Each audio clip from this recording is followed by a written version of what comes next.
mà san lal ro thanga chani la kalo lom le cheu ma ni loka pathian thu ke ma lo omte kan han soya mi nge mozan min lo viewa min lo share sakti ka tria kalom a ti chuanin hei tun lai khover kan han thir zaw hianin indo thu thang tam tak a oma chumin kara hian nupui pasal chung changa te nastak in enge ni thil buaina lo thleng thei tur om tak te lo mani chungin kara hian karil ruwa kalo ve em rei tak atang kalo ve to a oma chu eng to ni se pathian thu atang ron soi ka tumang ami te ang in lekha thiam mi fing kan ni lova amaro chu pathian thu hi kalo in ha na bulpui berani ti hi zan ina a ka soi du ani pathian a lo chon in ha na ka nei lova pathian a lo chuan in chol na ka nei lo bok ani pathian hian atang ka don ang te ka vei ang te kan soi nge eng po ni sila pathian thu kan han chiar phot ang Deuteronomy bungru changli atang kan han chiarang athu thiang hlim lo ngai thang o Israel mi te ngai thate u lalpa kan pathian chau chu lalpa ani a lalpa in pathian chu in thilung zong in diru zong in chang na zong in mangai tur ani tin heng thu wina ka pek chu hi in thilung a cham reng anga in fa te thanem ngai tak in zirtir anga in thul lai te konga in kal lai te in mut lai te in tho hun te in soi thin tur ani tin chin chia na tan in bana in zem anga in mit le mit in kara char rian na tan a bok tur ani tin in kong ka biang a te in kong khar a te in ziak tur ani athu kan han chira te lalpan malmi som sakro se bible bung dang ero chu atu dan ang in kan han latura te be seila hei ka vei em chu tun la hian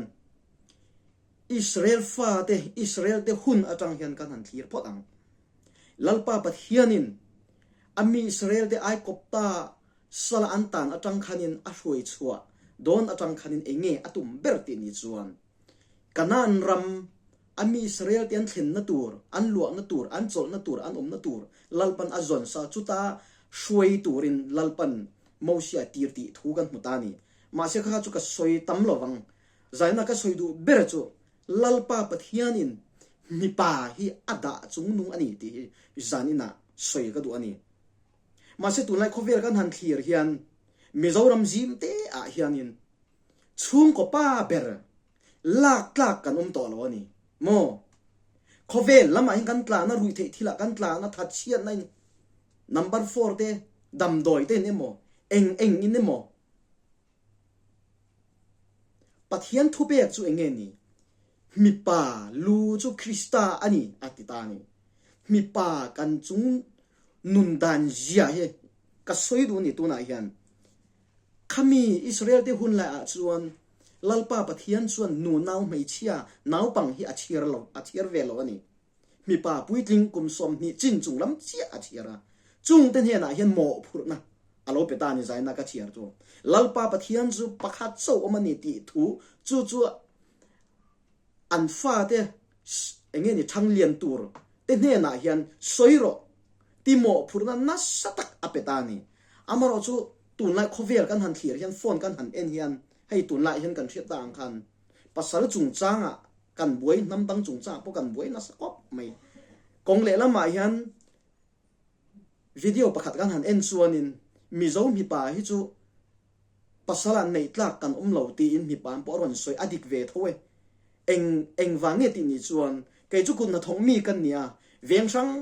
sanga kum sang le som pali atang hian kun na thok tak kalo ni mo ai zon na hei ban khur lei te lungrem te in thia te veng kil a te mo hei veng thing te a te po kan vokal ta ni ha kan thok ta ni chua ka mu chu na tho tak tai kan pe lo ni tak a chuan hay hi poi ka tilu tuk tu na hian chu wa chon mi pa kan ni na hi pathian in min da chung nun na te pathian min da poi mo na hi i she tharang o mei chia te hian in kan chunga hian thu nei na te eng kim mei hi op hian tum ta ni adik za in eng wange tin chun mi pa ho hi kan lak lo wang au ni tu na mystery tam takanoma vai mystery te hi kan ho em ma then tun ma chuanin kan rama hian vai an tam em mai na thok mystery ai in hot chuang u ti te kan ti a ma se tu na hian mystery zir iti lama te tam tak mi zo kan chu ani mystery in ma se chung hong chu ka tho pui ve a kar khadri ku po kan til hei thei pe lo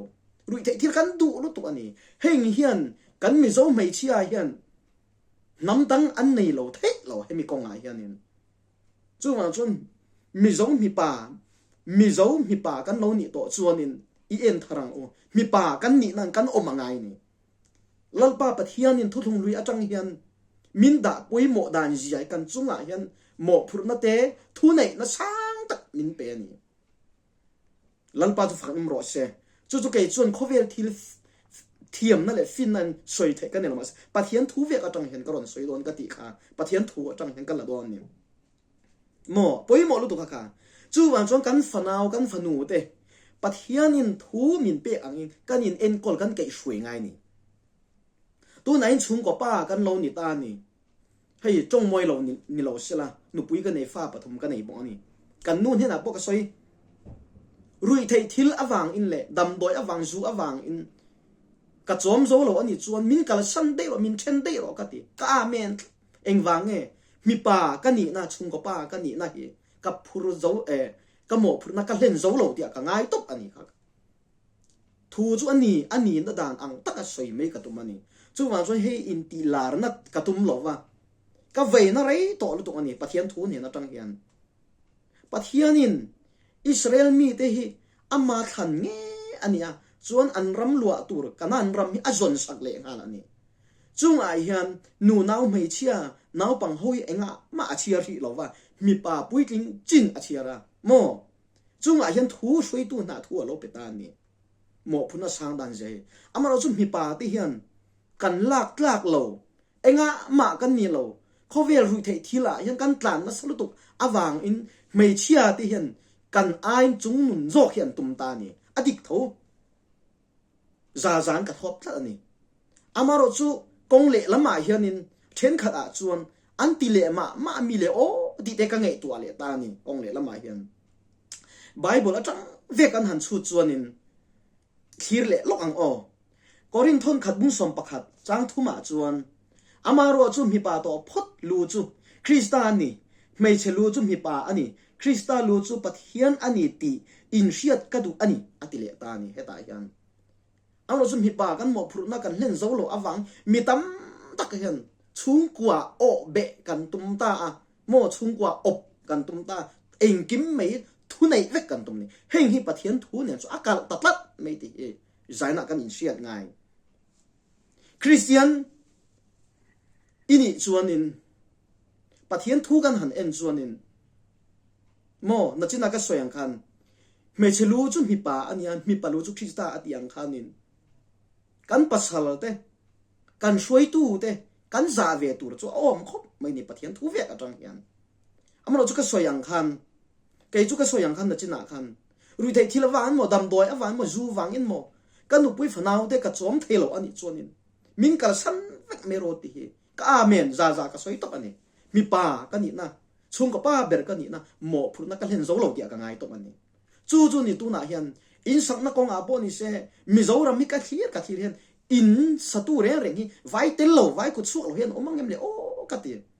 amaro chu tu na hian hei kan veng ya po mi zo mystery thiam tak ka sia ni chung hong te po chu ni tho an na chun thu chung lo na an thiang du vek ani poilu tu hei sim a hun to tu na hian kan sim vek ngai to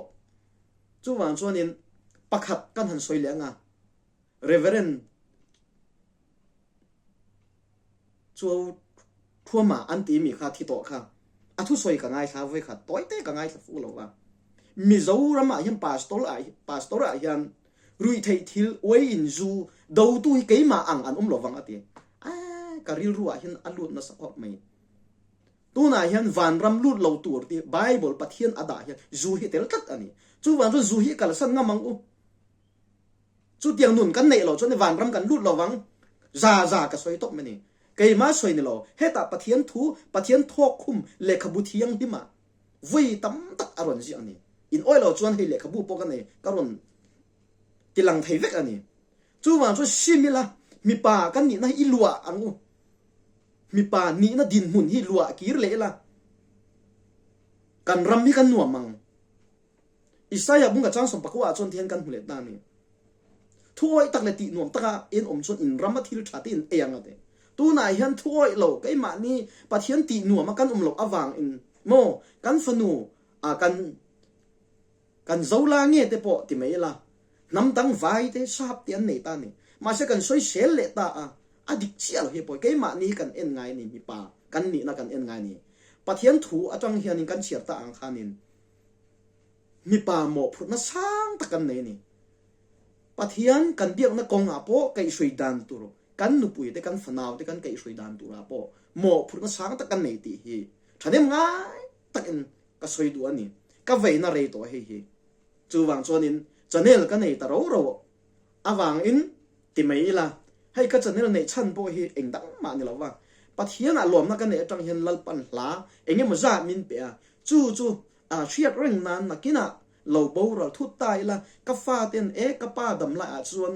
hei hi a hlania hei hi lalpan hian atang don a la phu ania ti an thiat reng thi na turin ti in ka da a amaro chu mi thanem ngai na le mi du sang na tong kam then khatam tak ka sia a min fui ve a channel nei te hi a har sa a chu wang chuanin ai nge ni sum cheng kha cheng ni a ti the dan po oma ti min ron ti ta a chu ti ani chuanin tin thanem ngai tak in pathian thu zong kal te po ka tumani ka channel nei chani mi te ta na hin mal som na thlen tu channel ni se ka du khop mai tu na hian chung le khat mun tin tang tin na kan nei ve theu ni chung te an han huwa hei hi alo ni mo a tong kam a te po tong kam kaw chha po hei a ngai tha nom lo lu tuk ka sia ke ma po ka ngai tha ka zak ani ma se pathian ro pui na tur ani chu ani to phot chuan a ka zak lo mo ka ti zel don pathian thuin hei hi ke chu ka dam chan alo ni a ka nun chan po lo ni chu wa chon lalpan enge tum ber din chun chung ko pa kan nu pui kan fanaw te ta na chan dam na long kan tuk anga mi pa ni na hi lua leila mo pathianin kan chunga mo phurna na satak sang tak min peki